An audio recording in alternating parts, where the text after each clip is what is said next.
Yo, welcome to the Choppin' It Up podcast featuring your boy Jordan. What up? It's your boy Eric. And we back at it with episode number 7. How you doing, Eric? I'm good, bro. You looking good, bro. Looking nice and, I got the... Thanks, man. Been working out. Like getting them gains. I'm buff. One thing that I've figured out with working out is that it's definitely like a take it day by day thing. Yeah. Because if you go too hard, man, like... Yeah, you don't want to wear yourself out. You can't get to that level of, Yeah. of like where I see some people at the gym and they're just like effortlessly doing like 2 plates on the bench press and they're just like going at it. And I'm like, sir, can you show me what you did? Yeah. Give me your workout regimen, your meal plan. Right. Like, how do you do that? You just gotta take it easy, man. Don't hurt. Well, mainly you don't want to hurt yourself. Yeah, you know what? That is the biggest thing that I've noticed at the gym is some people misuse machines. Yeah. And I'm like, dude, you're gonna hurt yourself. Or like people don't breathe like whenever you're like doing a rep and they're like, see, I'm one of the people that they don't breathe either, and it's like, yeah, I'm just so like, bad. Okay, you are gonna have a hernia. It's so bad. Yeah, I mean, as long as you take it easy and do what you got to do and make sure that you don't wear your body out, I think you'll be fine. Shout out to the stair climbers, because man, I don't know how you doing that, bro. They kick my butt. I'd rather do the treadmill or the bike than do the stair climbers any day. I've done like the bike and then the walking machine and stuff, and the stair climbers I've noticed that I can do it for like the same amount of time as like running. Yeah. And I'll burn more calories doing the stair climbers. It works because it's freaking hard. It works, bro. But I don't know. I see like, mostly women on it, and they're on it for like a long time. We'll be there for like an hour. Sweating too. And they be on the machine for the entire time. And I'm like, how? They got them legs chiseled. Bro, it's tough. They got them legs. But yeah, sorry, we went on a weight loss routine workout plan. Yeah, it's just, we're trying to, be healthy out here. Plan. It's hard, bro. We trying to be healthy out here. It's hard, but all right, guys. So we're gonna talk about really the importance of an album. I mean, just how really the industry and radio is really kind of just with a bunch of singles and really the singles moving away from like the album and the concept of an album and stuff like that. And so just with singles taking over on the radio and on iTunes or whatever, I think people need to understand that the quality and the content of an album is so important for any artist. I feel like an album is so important because it shows your ability as an artist to, cohesively bring all these ideas into a, one piece. Yeah. But yeah, I totally see, that with the industry right now, like it's so much easier for you to just drop single after single. I mean, there's literally some artists that all they have is singles and maybe 1 or 2 EPs at that, but like no like real like album with like, I feel like an album consists of more thought, of course, and it does take longer to put together an album though. Yeah, it does. But I think, just having a body of work, 10 to 12, whatever, and now it's going to the point where it's like 24 and 32 song albums because people were just really just putting any song on their album just to put out, and that could be a label thing, whatever. But I think it's important that we understand that, man, even though artists, for instance, like Drake will put out so many good singles that are popping, bro, for the summertime and whatever, but then once an album comes out, it not necessarily disappoints, but it just doesn't meet up to the hype. And I feel like that's just because they feel good that their singles charted #1 and they have all those hits, but then when the album comes out, there's no quality, there's no good content. Yeah. And we're buying the albums and we're trying to really get a full idea. Yeah, it's hard to, nowadays to buy an album and, because now you have the ability with iTunes where you can just buy the song off an album. Or even on Apple Music, you can just go on the album and then pick the song you like. The specific songs that you like. And so I feel like the album is kind of being pushed out by a lot of artists just because it's harder for them to, you know, cohesively come up with something that, you know, works together, that flows, you know. I mean, and not every album has to do that, you know. It doesn't have to be where it's like the whole thing is, you know, one idea, but, you know, an album where every song was considered, you know, the songs that were taken out, the songs that were left in, like there was a lot of thought behind what they were trying to, you know, make, and it's a actual like project, and it's not just a single for, you know, the radio or whatever. And a lot of artists now are just hungry for the radio play because it brings exposure. But, you know, I feel like it's so important as an artist to grow and be able to put out a cohesive piece of work. Yeah, and I you know, I have to understand that it takes a lot of hard work and daily grind to really put together even an EP, let alone an album. Yeah, and I've seen it firsthand with, you know, a couple of friends who have done EPs or who have done, you know, where they make music and it's not just it's a single, it's like a full compilation of things that they've worked on, and it is difficult, you know. I see the struggles that they went through, and it's, you know, having to have the ability of giving the time to it, which, you know, I feel like if you're going to put out a piece of work, you should put some time into it because it's going to have your name attached to it.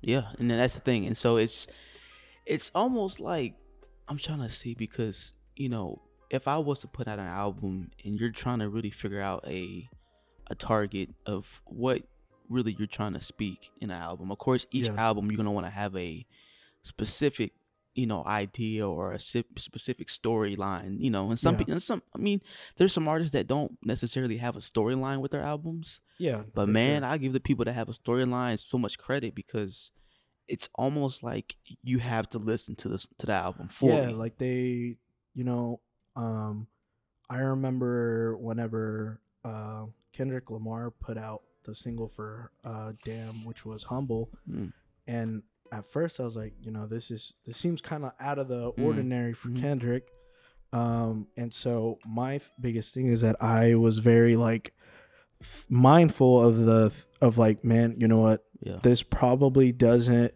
make as much sense without the album, you know, without the album supporting it, or you know, really knowing what really this song is about, you know. So I understand that too. And so it's like I have to really just sit down and listen and kind of realize, okay, what is this artist really trying to let us know? Like, what are they trying to tell us, you know, in regards to an album? Because each album is going to have a different story. It's going to have a different content. And I just have to be like, you know what? Did they really? And sometimes when I'm listening to an album and I just don't like, you know, the album in a whole, and I like a couple songs, you know, on Apple Music, you're able to like just delete it. And so I'm like, I feel like lately I've been getting to the point where most albums that I've downloaded, I don't like them, but I like certain songs. And I wonder if that's just, I mean, with Drake, bro, I feel like with his recent album, I'm like, yo, I like the album, but man, there's probably like 5 or 6 songs out of, I think it's like 20 some songs that I like, you know? And that's not even including the singles. I couldn't stand those just because we listened to them so much. But it's just like, I think, like you said, the industry now is kind of leaning towards, okay, we need you to kill the radio. Because I think now it's so much different from like the traditional sense of music. Like, you know, 20 years ago, whenever there wasn't social media, there wasn't like this like immediate like, boom, we need something new to keep, you know, the attention of people. Because I think that plays a big role in all of this, is that, you know, a lot of people don't want to consume a 20 track album because you know, their attention span just can't do it. And so, you know, that's why people are leaning towards just putting out singles or doing really short EPs. I've noticed that too. I've noticed that a big time. I don't know. I mean, it could play a role. I you know, I can't definitely say that is why, but because there's definitely still artists now that put out albums and don't just put out singles. Yeah. But I do see that more now with newer artists where they'll put out a new song and a music video or whatever, and it's, you know, a week later there's a new song, but there's never an album, or there's never like something that's bigger than that one song. Like everything is something new completely. And so I could play a big part in all of this. I mean, how do you feel about, you know, specifically, like, you know, when Kendrick would drop a single, right? And then randomly he'll drop the album. How do you feel about that? Like, do you think that's a good idea to really catch? Like, what is the best idea or best way to really catch the art, like the consumers' attention? I for sure, you know, agree with putting out a single, because, you know, it is important to, you know, give your fans kind of like a little taste of what's to come, of letting them know what, you know, what the sound is going to be like. And, you know, most artists, you know, no matter how far back you go, I as far as my understanding, you know, singles were a priority in a lot of times when putting out an album, because, you know, you wanted to have some radio player, you wanted to have some type of exposure, something to just hold the fans over until the album dropped. Yeah, and no, because it's like, I know Kendrick was a big thing. He used to do that a lot, which is dropping a single a month or two later, boom. Yeah, because like Friday night. For To Pimp a Butterfly, I think he did which a lot of people were kind of confused too, you know, because of Good Kid, Mad City. You know, that vibe was very like West Coast, like it was hard. It was a hard album. And you know, when he put out it was kind of like a beat, and it was like very radio friendly, quote unquote. But, you know, when you look at that single, when you look at that single after the album drop and you look at it in its entirety with the album, that is a powerful song that he put out, that, you know, at first people didn't understand, because it was just a single body of work that, you know, in the grand scheme of things was part of something bigger. Yeah, because I think, you know, I remember when that song came out, I'm like, okay, I think I know what Kendrick is doing here. Yeah, because I remember hearing it a lot on the radio. Yeah, and it was on the radio a lot, but there was a lot of, why is Kendrick making a, because it wasn't like the, you know, the what was that one song off of Good Kid, Mad City? Money Tree. No, not Money Tree is a good one, but his single that came out. Oh man, oh god, I'm blanking out on that one. I gotta find it. I can't be wrong about this, but yeah, but like to that, you know, after To Pimp a Butterfly came out, you know, whenever Damn was coming out, he put out Swimming Pools. Okay, so Swimming Pools was so when that song came out, bro, that was an immediate hit. Like, we knew, Kendrick is about to come out with something fire. But then when we go from that first single for Good Kid, Mad City to him releasing as his first single for To Pimp a Butterfly, people were confused because the sound was 100% different. Yeah, it was. You know, it was very. A lot of people, I think, were confused because they were so used to Good Kid, Mad City's like production, which was, you know, very, you know, it was made on 808 stuff, all that stuff, you know, electronically.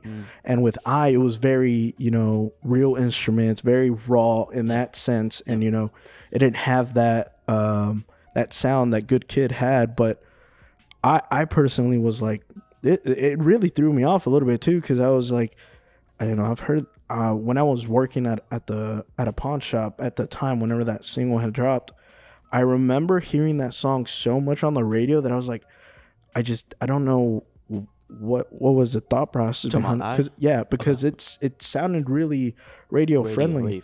Yeah. But you know, whenever To Pimp a Butterfly came out, he didn't even use that version of the song. He used the live version with that, you know, fight that broke out and stuff, and he had that freestyle in it, and that was so powerful. Yeah. And it changed my view on everything. And that's the thing. I think it's, you know, because I wasn't like the perfect, you know, it was a good radio song, but it wasn't like a radio song that just immediately was just like, yo, okay, this is going to be a hit immediately. Yeah. I mean, Kendrick is going to put out hits no matter what, but it was like the song where if I was to put on the radio, not just me, but anybody that doesn't really like that sound that Kendrick put out, they're going to turn off the radio or change it to another station, you know? But I think it's important that, okay, when he released and then when he released a full body of work, you understood why he released Yeah. because they all were just like story. Yeah, and it was very powerful because that album was very, you know, it was very raw in the sense of a lot of emotions about, you know, the struggles that he put out there of, like, you know, the black community having almost like an identity crisis, and, you know, having this, you know, messed up picture of themselves. And you know, he, in that song, he repeats and repeats, you know, I love myself, kind of getting other people to say that to themselves. Which, you know, you look at it and it's like, wow, like that's so impactful, so raw, and you know, when you look at it that way. Because I still, and we'll get to this too in a minute, but I still, you know, go back and listen to that album fully because it just speaks to me. And same thing with Good Kid, Mad City, obviously.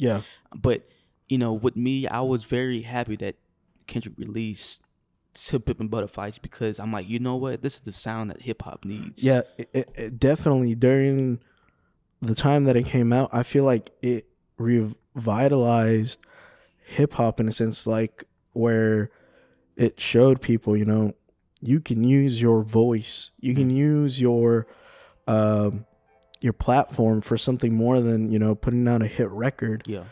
Because, you know, he said some really, really strong things on that album that to this day, you know, are very, very prevalent, very true still. And that's I think that's what make an album really important because, you know, with the radio just being so just the mainstream way of really making yourself out there and really getting yourself out there. And not with just Kendrick. I don't want to just pinpoint Kendrick. We already know his greatness. J. Cole was a perfect example. I'm gonna put it out there. I am like a Kendrick like diehard fan, and I will not be apologetic when it comes to the reason why I have so much praise for him, because he just, you know, the way that he carries himself, the way that he does things, and the way he presents a lot of his ideas, they're very thoughtful, they're very authentic, and they're very true. And I think J. Cole is right there with him. And his music also too, with releasing singles, and then boom, the album just comes out randomly. He was definitely doing that. And, you know, that could be a label thing, that could be whatever, but I think that was a good way of really continuing to kind of keep your art, you know, not artists, but your consumers' attention, your fans' attention, because it's like, yo, you know, because normally albums release on Friday, right? And so it's like, yo, bro, it's 11 p.m. Like, is he gonna drop an album? Like, it was always an anticipation with anything, and so it's just like, man, the album, bro, a full body of work is so important because it's gonna speak to us. You know, and I feel like an album will stand the test of time more than a song will, because it's a full body of work. It's almost like a movie. It's kind of like looking into a time period and seeing, you know, different things, because in an album you can carry different ideas and you can carry different you know, just timestamps of what was going on, what was important, what was relevant. And I feel like a lot of artists just don't see that. They don't really see the benefit in putting something out like that. But I just hope that more, because I'm a big concept album guy. I like albums that have a concept that's kind of running through like the whole thing. But I want to see more of that. But, you know, everybody's gonna do their own thing. Everybody's different. I feel like, and correct me if I'm wrong, but I feel like mixtapes are kind of falling out. In a sense. I definitely feel that. I feel, especially if you're a big artist, you don't need a mixtape anymore. Unless you're Lil Wayne.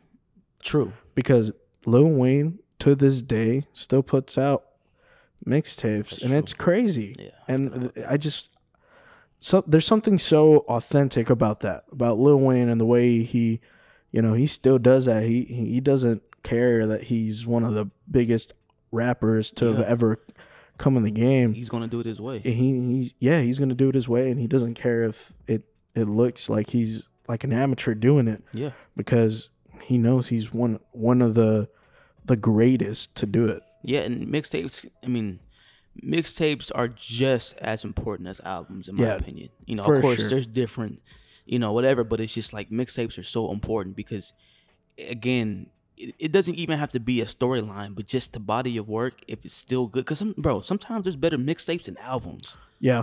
Like, if I can't even put out a good example, but I'm sure there's been plenty of mixtapes that Lil Wayne has put out Oh, that were man. better than some of his albums. Yeah, for sure. Yeah. Some of his mixtapes, I think they put some of them on streaming platforms. But if you've never listened to a Lil Wayne mixtape, just go back and listen to some of the stuff that he has because it is ridiculous. Yeah, bro. It's crazy because, like, I wonder if it's just oh man, like an album, I really have to just really bear down and follow the label's way of doing things. But with a mixtape, you have more freedom. And not necessarily throwaway songs, but more songs that they enjoy to make. I think that's a big part, Yeah. Artists have to enjoy what they're doing and enjoy what they're making, a lot of rock bands, they came out with EPs, little small bodies of work where they might have went away from their traditional sound or something and just tried something new, or just they would make music just because of the fact that they love music. And it's great, it's so different when you look at the genres, how rap, it's very, right now it's very single based and heavy on that end and stuff like that. But I still look at a lot of bands that I love, and most of their music was from albums, and I think that's where I get my love of concept albums is from a lot of rock bands that I've just grew up listening to and love. Thinking of like Pink Floyd, my like all-time favorite band. Mm-hmm. Each album was just something new, some new idea that was very cohesive, and you just saw it throughout the album, and it just kind of expanded your brain a little bit. Yeah. So that's why I love concept albums. It just the fact that you're able to kind of carry this storyline throughout the whole thing. Yeah. So I guess with me, a couple albums that I really just continue to listen to this day that has released over the past years, and that really continues to kind of, its story will never end, pretty much. And that's just with Kendrick Lamar and Good Kid, Mad City. That when I listened to this album, and I remember I was in high school with a couple of my homies, and we were like, bro, today's Friday, that Kendrick Lamar album came out, and it's like you stay up late, bro, on Thursday night to listen to the album, because it's just like, that even with the singles that he put out, you knew that it was just going to be an incredible album. And so I remember staying up late at night, bro, till like 11 p.m. and Twitter is blowing up, Instagram is blowing up, and I see finally Apple Music released it, and I just boom got it. And bro, when I tell you I was up all night just listening fully to the whole album, back and forth, and still listening to it for the whole weekend, and it's like one of those albums that you never get tired of. I totally agree with that, because I go back and I keep listening to Good Kid, Mad City. It just flows so well. That's one of my I love that. I love when a album flows so well. Yeah. That that you don't even like think about skipping a track. Yeah. Cuz you don't want to miss what's coming. And that's why it's just like I just forever give Kendrick props for such a complete 100% body of work. Yes. Because that's a great way to put that. I mean, it's so important that we understand how. And he didn't get a Grammy for this album, did he? What's the year he didn't get one? I think 2012. So he might have. I feel like that might have been the year that he got snubbed. He got snubbed like every year. Like, let's keep it real. But we can try to find it, but it's just yeah. Man, Good Kid, Mad City, bro, it's just like the perfect album for our generation. Like, it really spoke to us in a way that honestly, I feel like not a lot of artists could have really explained, and with Kendrick's work, just like Shireen, bro, the stories about Shireen and Money Trees and Art of Pure Pressure, bro. Like, bro, this. So, Good Kid, Mad City, bro, for sure my top album. But again, with To Pimp a Butterfly, bro. I mean, yeah, it looks like he got snubbed by Macklemore's. Yeah, that was the year. The Heist, which, how, bro?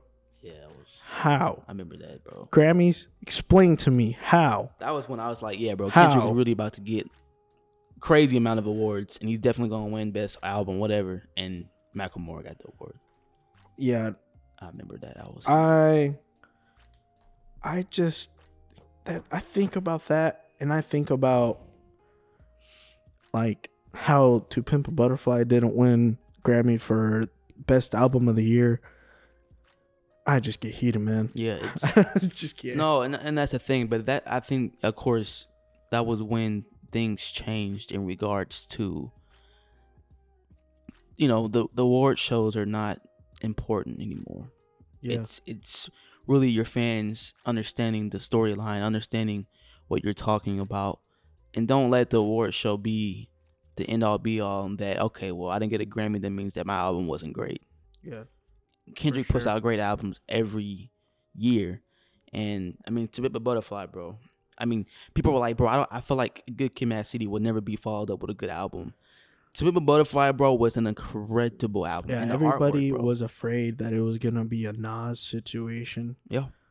But he just keeps getting better. Yeah, and the artwork, bro. I mean, just he was talking the about some things, man. statements, Yeah, man, he was talking about some made- things that were just like, "Yo, Kendrick, chill, dog. You don't want the government on you." Like, yeah. he was saying some real things, He but he's not was. scared about that. I love listening to that album, man. That for sure is one of like my all-time favorite albums, because I feel like that is a perfect album. It's again with Kendrick continuing to put out. I mean, Damn was an awesome album. It wasn't my favorite out of all three, Yeah. but if I was to rank, and this is where it gets hard, but if I was to rank my 3 favorite Kendrick Lamar albums, I will put Good Kid, Mad City first. Well, hold on. You got Section... Because I forgot about Section 80 as Yeah. well. And people were probably going to fire me up for not remembering that, because that wasn't an awesome album as well. You got to rank 4. So really 4.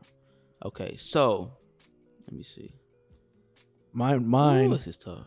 Mine is To Pimp a Butterfly. Number It's one. Number 1. No doubt. I respect that. That is my bread and butter right there. That was my favorite I respect album. And then I'd say Good Kid, Mad City. that. Oh, wow. Okay, you had a hard time figuring that one out. Yeah, because this is just between, and I want to say Damn is number 3, but Section 80, man. I'm putting Section It's just 80. so raw. Yeah, I think for me, it's going to be... That's a hard thing to do. Because, man, I really did love... And with me just being a musician and just the live instruments, and To Pimp a Butterfly was just like, yes. Yo, Thundercat, man. Yeah, Thundercat was just all on that, bro. And so I'm gonna put Good Kid, Mad City number 1. It really spoke to me in a way, and back in middle school and back in high school, that was just unbelievable. So yeah, Good Kid, Mad City number 1, and then To Pimp a Butterfly number 2. I'm gonna go Section 8 number 3, and then number 4. And that's just it's just nostalgia. There bro. is no, to me, And I can feel easily like change every that. single album is great. It is. No, it is. Yeah, and- that's why I hate ranking them. But Yeah, whatever. like personally, that's where I stand. But yeah, man, I love the way that Kendrick does things, and this episode's kind of turned into a Kendrick it's episode. definitely- But I mean, Yeah. he's just such a good artist to pinpoint when it comes to what an album is and what a concept album is and what it means to put out a cohesive body of work. Like you said, you can pinpoint a lot of other artists in the past, but Kendrick being so new and so relevant, like it's such a good point to be able to put somebody that is currently out right now to be like, you can still do this. Yeah. And Now that's nowadays. true. Yeah. And so With that said, I mean J. Cole, I think with me, just fully, bro, just from track 1 to track 13, bro. 2014 Forest Hills Drive. I agree. The live, bro. Have you listened I to the agree. live album too? Yes. Okay. Yeah. Okay. Yes. No words for that. Yeah. So awesome. And it's like, and I had a chance to go to his concert when he was in Dallas, and I remember, I swear, bro, I thought I bought the tickets online on SeatGeek, and I just kind of forgot about it. But I promise you, I bought them. That I went back to my emails, and I didn't see any ticket stubs available in my, because normally when you buy some tickets, it goes to your email. Yeah. I swear to you, bro. I swear I never got any tickets, bro. And so I called Zeke. They're like, "Oh, well, I do see a notification about you purchasing some tickets, but we don't see the tickets available." It was just the weirdest situation, bro. Because my friend was going, Yeah. but my tickets weren't available. So I'm like, did I just spend money on some tickets that happened to disappear? Yeah. So with that said, I had a chance to go to the album, to the concert. Man, my cousin got to go, and I was so salty about it, bro. I'm still like, I was like, man, yeah, bro. way to not take me. So if I was to rank, this is gonna be tough, bro. Cause J. Cole, his albums, man, I feel similar like to he's Kendrick. mature. Yeah, very I think mature. he's definitely matured over his discography compared to tough, Kendrick, bro. who I feel like kind of came out of the gate like hitting people in the He face. got Born Center too, bro. That was a good album. I'm just gonna say that 2014 Forest Hills Drive is my number one. Yeah, it's mine too. But it just gets tough for number 2, number 3, because we can't forget about how good For Your Eyes Only was too. Yeah. Some people might not like it as much, but for me, it's KOD for sure. No. I'm sorry. 2014 Forest Hills Drive, number 1. Yeah. And then this is where it gets tough. I would say,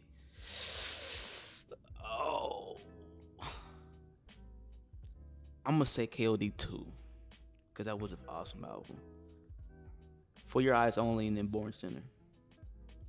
You can't forget about the Sideline Story too. But that was 2011. I don't really remember much from that album.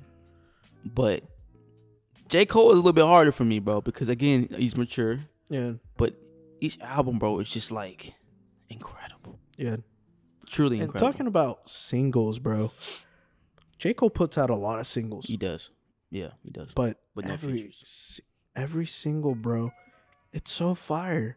It Like is. one of my favorite songs that came out, when did that song come out? The False Prophets in 2016. Bro, that was one of my favorites. I played that song so much. Yeah. Just everything about like the vibe of it, the what he said, like, oh my gosh. Yeah, I definitely have. I was like, Overplayed a lot of thought, songs. I thought that was gonna be part of an album, Yeah. and that's what when you're talking about like, oh man, he put out a single, is an album dropping? I was the whole time I was like, all right, he put out a single. Yeah. Oh man, that means because that means that something's coming. that's kind of how I feel now with him dropping Middle Child. I'm like, okay, we know we have the collab album coming out. Yeah. But I feel like he has his solo album coming out too. Or does he not? I feel like he does. I 2 albums in a year? I mean, yeah. I thought.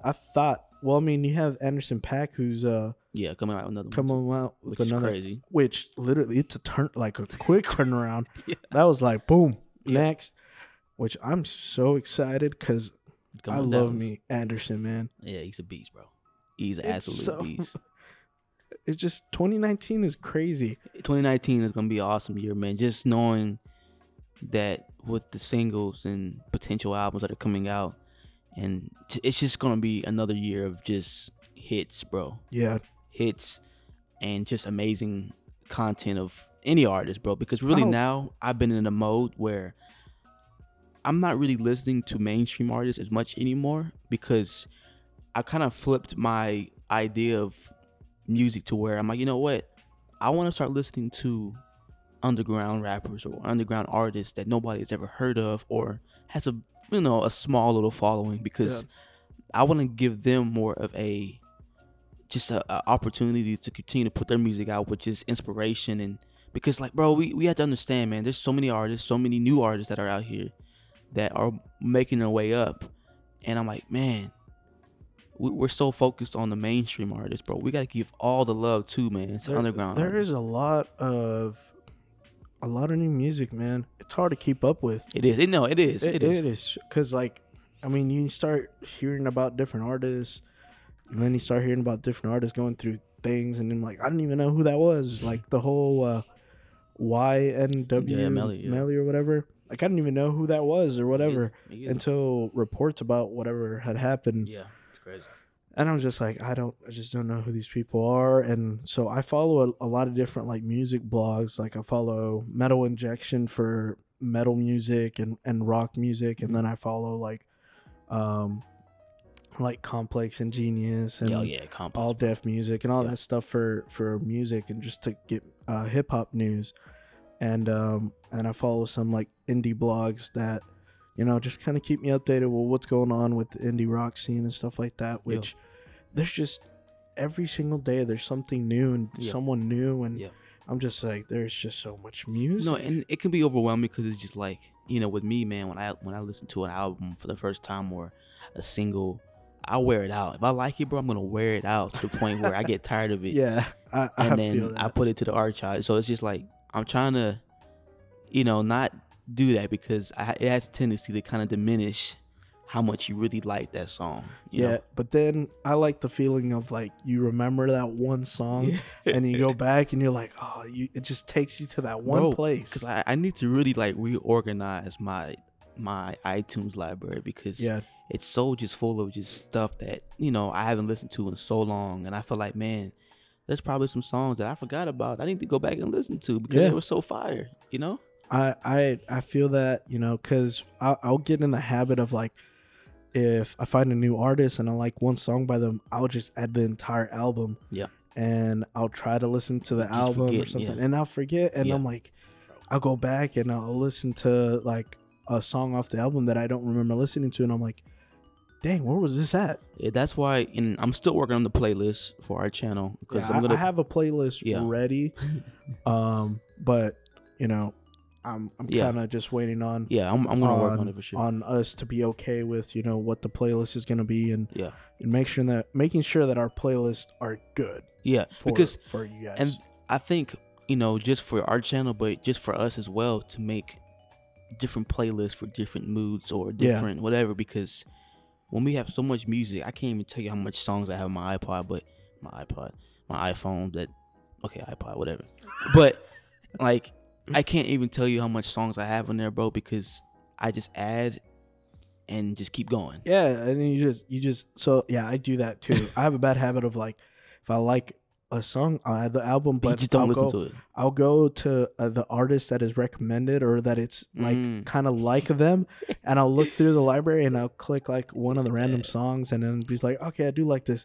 I'll add their entire discography into my and then I'll end up with like so many new albums that I'm like, when am I gonna have time to listen to all of this? And the thing is that too with Apple Music, too, when you add music, you know, it can only keep all those, the singles or the albums on the list, and so the ones that you added a long time ago are gone. They're going back into like your regular artists, reset. So it's like your recents are the ones you recently added, of course, but the ones that you added a while back, you know, and you haven't listened to them yet, you're gonna forget about it. Yeah. So it's just gonna sit on your phone. And I do that because like I look at it and I'm like, dang, I know there was an album on here that I was like, and you can't find it because it's like you got so many artists. So then I gotta look through the albums and try to remember what the cover art looked like, and then I'm like, dang, this album is lost to my music flood or whatever. And I'm just like, I'm gonna start creating like a R&B playlist, like a rap playlist, like whatever playlist, so that I can remember, okay, or new artist playlist. Like if I found a new artist in the last few months,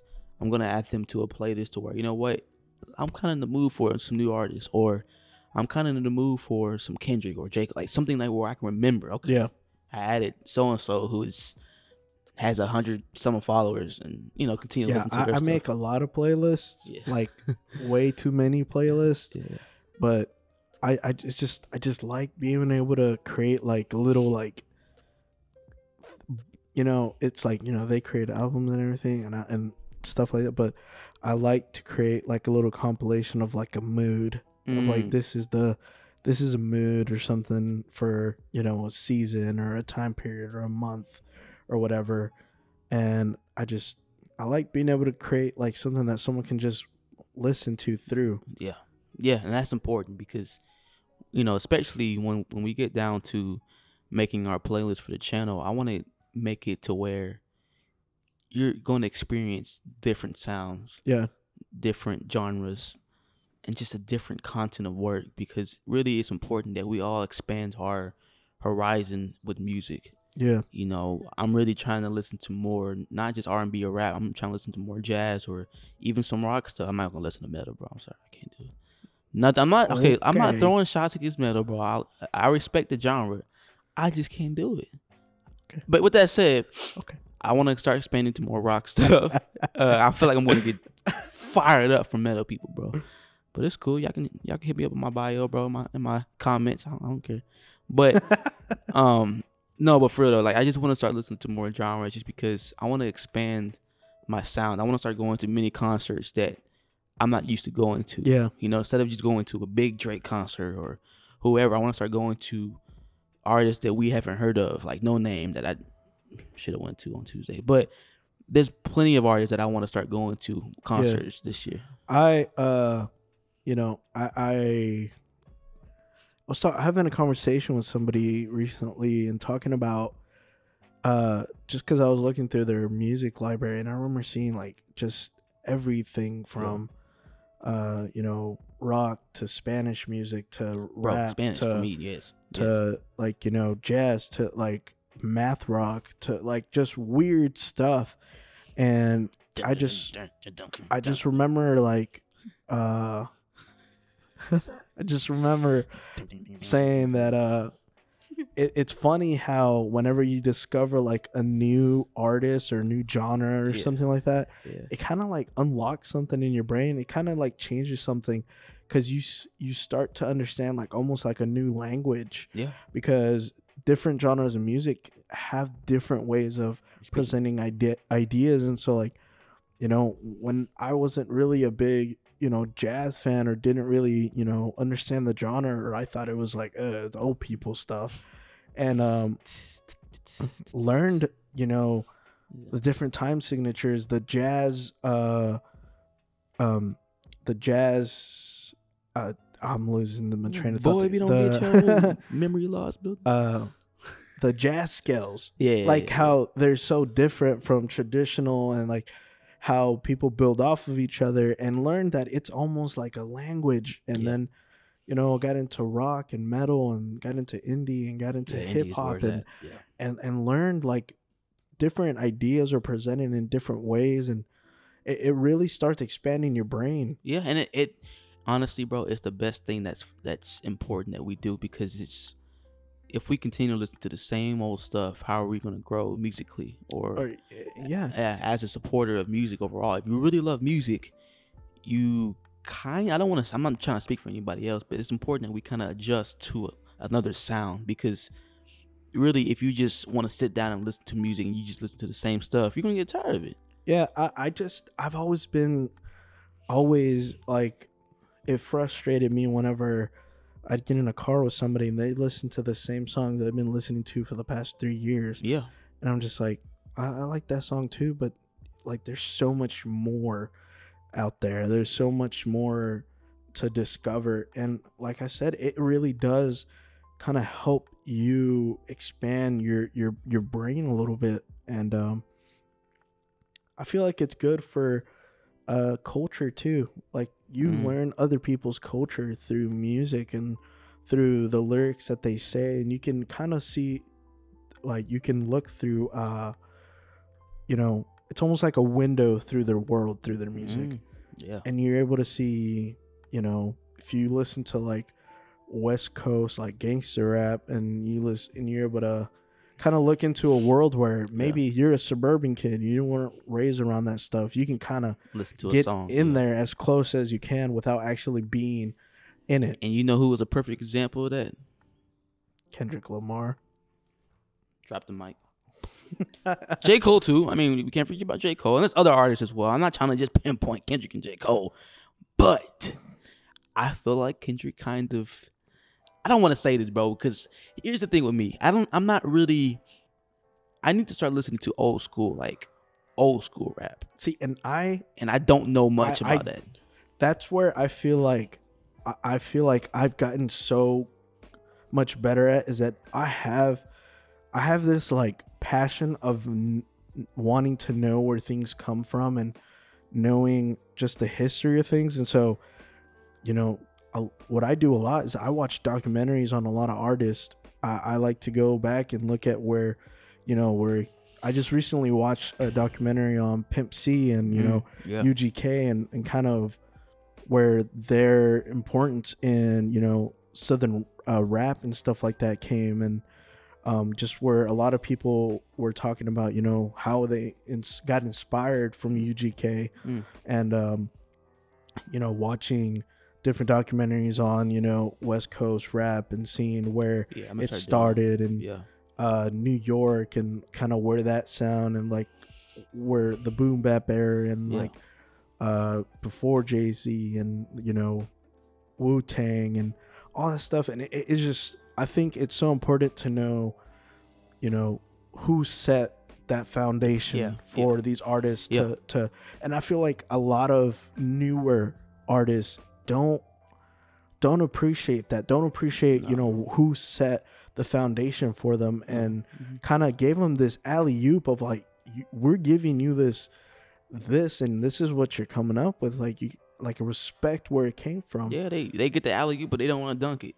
Like, or they miss it because they don't really care. They haven't practiced. I hate when I see people like the younger generation hating on this old school music. Yeah. Hating on Tupac, hating on Biggie. It's like, without them, you wouldn't have so many of the artists that you have now. Thinking about people that just hate artists just because they want to be cool. Yeah. And like I think about that whenever people think about like, oh, I hate old rock and roll. It's so boring. It's so lame. And it's like, without them, there is no foundation for the music you have now. No, there's not. And it's like, you got to appreciate that. You got to appreciate the roots in a lot of things, That's deep. And I just get passionate about it because it's so important as a culture that we understand where we came from and where we're, because that really shows, where we're going. Yeah. And, just thinking about like NWA, thinking about how much of a impact they had on not only music but culture.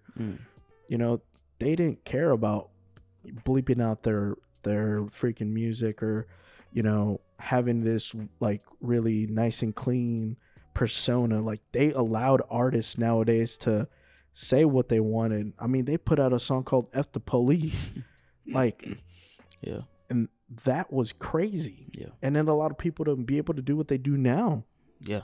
They paved the way, bro. And it's important that we continue to give them credit for that, because without them, there wouldn't be millions of artists that are out here now that might not even give them any credit, but we have to really make it a point. You gotta, give them respect and give them the honor that they deserve. Because look, I'll be completely transparent with some artists that I personally am not a big fan of, but I respect because of their cultural impact or their impact on music, like the Beatles. I'm not a huge fan.